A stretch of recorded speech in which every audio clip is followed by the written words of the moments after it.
Unione dei comuni diventerà un obbligo per le municipalità sotto i 5.000 abitanti, sono 190 in Veneto, ma soprattutto una necessità in termini funzionali, di efficienza ed economici. Tutto è orientato a dare servizi migliori ai cittadini, quindi spesso i piccolissimi comuni, al di là delle capacità, non hanno più le strutture per poter erogare servizi ai cittadini. Intanto i fondi stanziati dal bilancio regionale 2017 a favore dell'associazionismo comunale e delle fusioni è pari a 6 milioni di euro, che, salvo tagli da Roma, potrebbero essere confermati anche per il 2018. L'esempio è anche quello dato dalle varie unioni montane. Sì, le unioni montane sono state i precursori di queste attività, perché le allora comunità montane hanno già imposto ai cittadini comunque di avere una mentalità più aperta.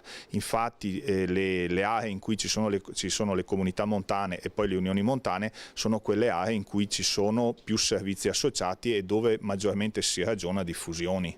Quello che ad esempio noi stiamo cercando di fare in Val Brenta con il Comune Unico è quello di fare un passo ulteriore, perché abbiamo sempre detto che laddove c'è unità amministrativa deve esserci anche unità politica. I municipi rimangono, ma vi sarà un unico sindaco, un'unica giunta, quindi una concezione di territorio ampia, una politica che sia una politica di valle, che è quello che è mancato in questi anni, perché bisogna sempre fare delle mediazioni con i vari sindaci che giustamente devono portare a compimento il loro programma elettorale.